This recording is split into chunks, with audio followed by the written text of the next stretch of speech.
Bertemu lagi dengan Subrigo Channel. Kali ini kita akan membahas tentang novel.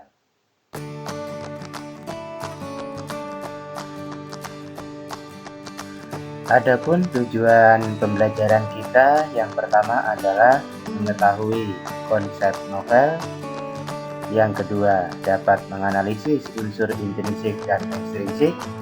Yang ketiga, dapat menganalisis kaidah kebahasaan novel. Dan yang keempat, dapat merancang novel dengan memperhatikan isi dan kebahasaan, baik secara lisan maupun tulisan.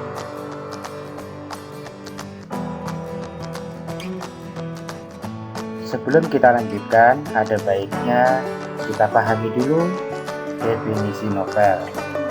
Jadi, novel menurut KBBI adalah karangan prosa yang panjang yang mengandung rangkaian cerita kehidupan seseorang dengan orang di sekelilingnya dengan menonjolkan watak dan sifat setiap pelaku. Nah, novel ini merupakan karya sastra berbentuk prosa yang mempunyai unsur intrinsik dan ekstrinsik sebagai pembangunnya. Sebuah novel biasa mengisahkan atau menceritakan tentang kehidupan manusia dalam berinteraksi dengan lingkungan dan juga sesamanya. Nah, hal ini didukung juga oleh American Heritage Dictionary. Novel biasa mempunyai alur cerita yang diungkap dengan aksi, cara berbicara, dan pikiran karakter-karakternya. Dalam kamus ini juga dinyatakan bahwa cerita panjang disebut dengan novel, sementara itu cerita pendek disebut dengan novela.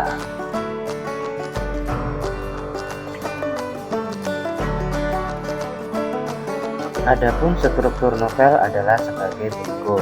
Yang pertama adalah abstrak. Abstrak ini berisi gambaran umum sebuah cerita dalam novel. Sudah barang tentu abstrak ini berada pada bagian awal cerita, kemudian dilanjutkan kepada bagian kedua, yaitu orientasi. Pada bagian ini adalah bagian awal cerita yang menjelaskan konteks cerita dalam novel. Maksudnya pada bagian ini biasanya dijelaskan kapan, dimana peristiwa akan berlangsung. Nah, kemudian struktur yang ketiga adalah komunikasi. Pada bagian ini berisi urutan kejadian berhubungan dengan sebab akibat sehingga menimbulkan peristiwa lainnya. Jadi disinilah awal mula munculnya persoalan dalam cerita novel. Kemudian struktur yang keempat adalah evaluasi. Pada bagian ini perselisihan atau konflik mengarah kepada komplikasi menuju suatu titik tertentu. Artinya pada bagian ini konflik memuncak dan mulai menuju kepada arah tertentu, sehingga dari sini kita sudah mulai tahu dalam ceritanya ini akan kemana. Nah, dilanjutkan dengan bagian kelima, yaitu resolusi. Pada bagian ini memunculkan solusi atas konflik yang terjadi. Jadi kalau tadi muncul berbagai macam konfliknya memuncak, kemudian bagian kelima ini mulai ada solusi setiap permasalahan yang muncul dalam novel. Nah, kemudian dilanjutkan pada bagian yang keenam, yaitu koda. Pada bagian ini menyatakan akhir cerita atau penutup dalam novel. Pada bagian ini pula dinyatakan bahwa setiap karakter atau setiap pelaku itu menerima konsekuensi atas perilakunya. Jadi masing-masing pelaku menerima nasibnya sendiri-sendiri. Pada bagian inilah hal tersebut dijelaskan dalam cerita.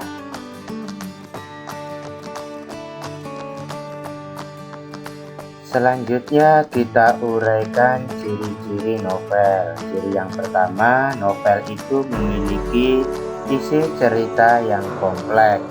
Ciri yang kedua, ceritanya dipengaruhi oleh subjektivitas pengarangnya.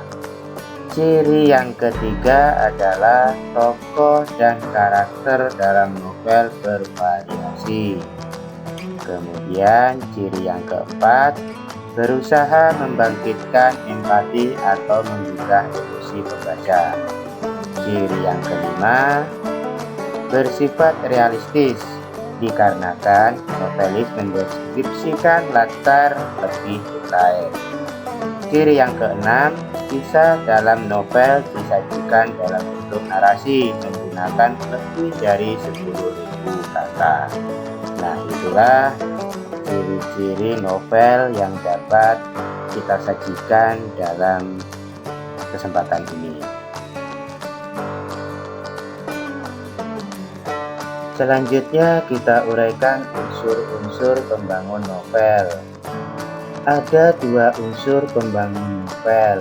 Unsur yang pertama adalah unsur intrinsik, yaitu unsur pembangun cerita yang berasal dari dalam cerita itu sendiri. Sementara unsur ekstrinsik adalah unsur pembangun cerita yang berasal dari luar cerita. Adapun unsur intrinsik meliputi tema. Tema adalah ide dasar suatu cerita. Berdasarkan temalah cerita dijalankan. Kemudian alur. Alur adalah jalan cerita. Dalam cerita ini dibagi menjadi 3, yaitu alur maju, alur mundur, dan alur campuran, yaitu antara maju dan mundur. Untuk alur campuran ini memang tidak banyak kita jumpai dalam novel-novel Indonesia, tetapi hal ini tetap ada. Pada beberapa novel tertentu kita menemukan alur campuran yang digunakan oleh pengarang dalam menceritakan suatu cerita. Nah, kemudian unsur intrinsik yang ketiga adalah tokoh dan penokohan. Nah, tokoh di sini dibagi menjadi 2, yaitu tokoh utama dan tokoh figuran. Tokoh utama sebagai tokoh sentral, tokoh yang paling banyak diceritakan dan tokoh yang membawakan cerita sehingga cerita tersebut menjadi terarah dan jelas. Kemudian figuran ini membantu tokoh utama dalam menjalankan cerita sehingga cerita benar-benar utuh dan dapat dinikmati alurnya. Kemudian penokohan. Penokohan ini ada 3, yaitu penokohan protagonis, antagonis, dan tritagonis. Tokoh protagonis biasa dikenal dengan tokoh baik. Nah, biasanya ini berlawanan dengan tokoh antagonis, yaitu tokoh yang berwatak jahat atau tokoh yang berlawanan dengan protagonis tadi. Selanjutnya adalah tokoh tritagonis. Nah, biasanya tokoh ini berperan sebagai penengah antara pertentangan protagonis dan tokoh antagonis. Ya, berikutnya unsur intrinsik yang keempat adalah latar. Latar ada 3, yaitu latar tempat, latar waktu, dan latar suasana.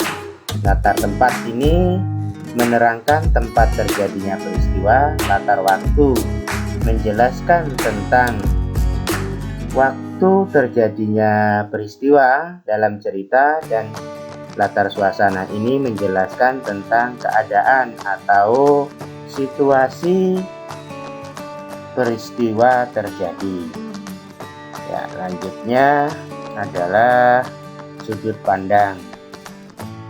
Sudut pandang dibagi menjadi 3 sudut pandang. Yang pertama adalah pengarang sebagai pencerita.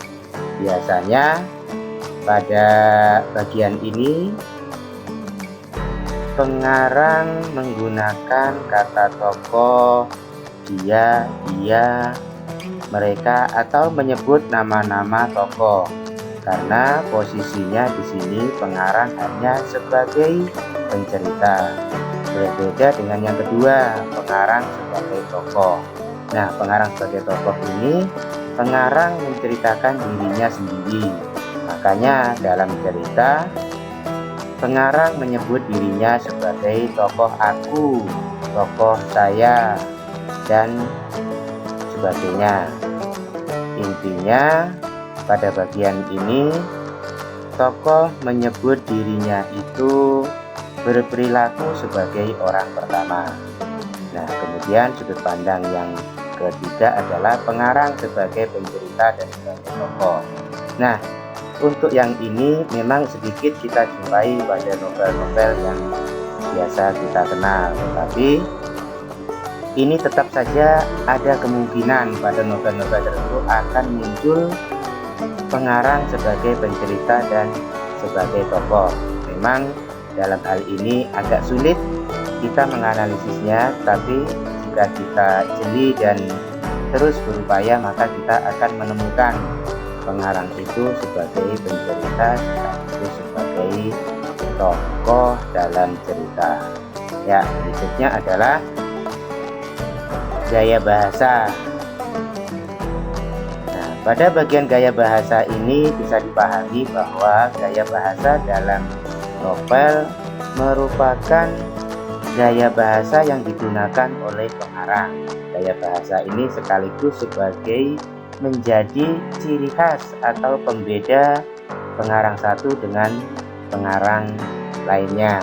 Antara novelis satu dengan novelis yang lainnya dapat dilihat dari gaya bahasa yang digunakannya. Ya, kemudian unsur intrinsik berikutnya adalah amanat. Amanat ini adalah nilai-nilai yang diusung atau nilai-nilai yang disampaikan oleh pengarang kepada pembacanya. Amanat dapat secara tersurat maupun tersirat. Pada intinya, amanat ini adalah nilai-nilai yang diusung oleh pengarang yang disampaikan kepada pembaca melalui cerita. Ya, itulah unsur intrinsik novel. Berikutnya adalah unsur ekstrinsik, yaitu unsur pembangun cerita dan luar cerita.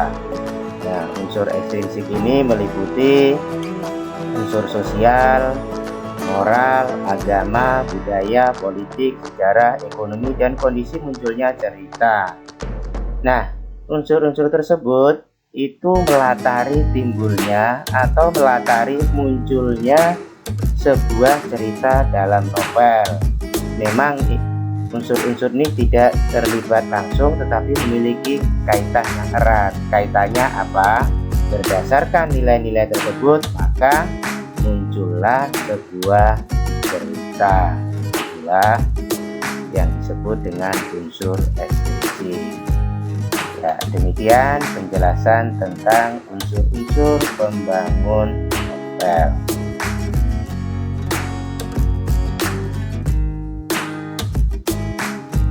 Selanjutnya kita uraikan gaya bahasa dalam novel. Ya, sebenarnya gaya bahasa yang digunakan dalam novel ini sangat banyak dan kita memerlukan waktu yang lebih untuk menjelaskan berbagai gaya bahasa yang digunakan dalam novel. Jadi adapun yang disebutkan di sini hanya sebagian saja. Masih banyak gaya bahasa lain yang sering digunakan oleh novelis-novelis dalam menuliskan cerita. Yang pertama adalah gaya bahasa persamaan atau simile.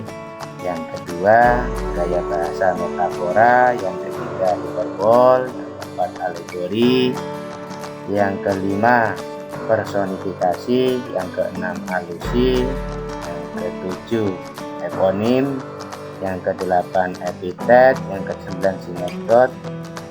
Yang ke-10 metonomia. Yang ke-11 rivalis. Yang ke-12 ironi atau sindiran.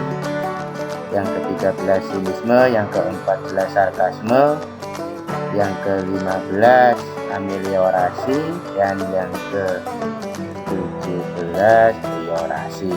Nah, untuk pengertian dan contoh-contohnya tidak kita sebutkan di sini karena akan memakan durasi yang cukup jika harus kita bahas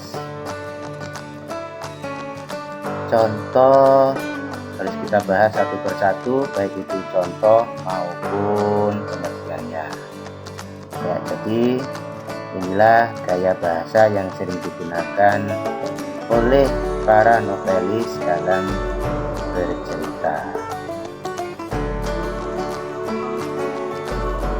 Selanjutnya kita uraikan kaidah kebahasaan dalam novel. Adapun kaidah kebahasaan novel yang pertama adalah menggunakan konjungsi penjelas. Contohnya bahwa, oleh karena itu, dengan demikian, dan lain sebagainya. Kemudian kaidah yang kedua adalah menggunakan konjungsi temporal atau menyatakan waktu. Contohnya kata ketika, bila, semenjak, dan lain sebagainya. Kemudian kaidah yang ketiga adalah menggunakan konjungsi penyebab. Contohnya sebab, karena, akibatnya, dan lain sebagainya. Kemudian kaidah yang keempat adalah menggunakan pernyataan yang berupa saran. Contohnya sebaiknya, seharusnya, dan lain sebagainya. Kemudian kaidah yang kelima adalah menggunakan kosakata denotatif dan konotatif. Denotatif itu bermakna sebenarnya dan konotatif itu bermakna bukan sebenarnya atau memiliki persepsi lain. Kemudian kaidah kebahasaan yang keenam adalah menggunakan majas, menggunakan ungkapan atau idiom dan peribahasa. Dan berikutnya adalah yang ketujuh, banyak menggunakan dialog. Ya, karena ini sifatnya cerita, otomatis di dalam novel pasti banyak menggunakan dialog sebagai cerita yang bisa berlanjut. Dengan kata lain, dialog sebagai penyambung satu peristiwa dengan peristiwa lainnya.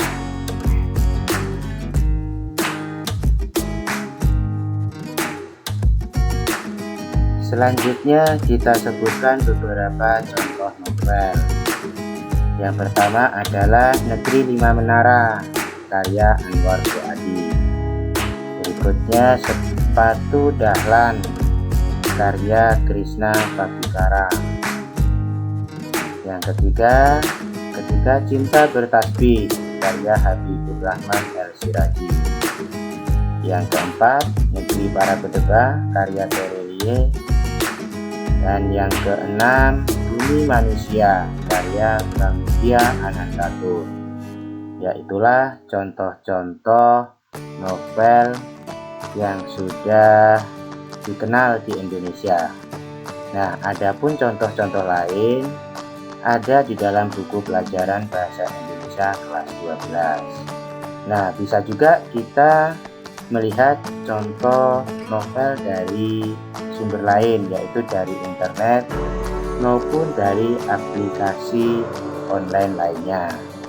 Nah, silahkan ditentukan sendiri novel mana yang mau dibaca, atau tertarik dengan novel Indonesia maupun novel terjemahan, silahkan dibaca sebagai penambah wawasan kita terkait dengan dunia sastra. Ya.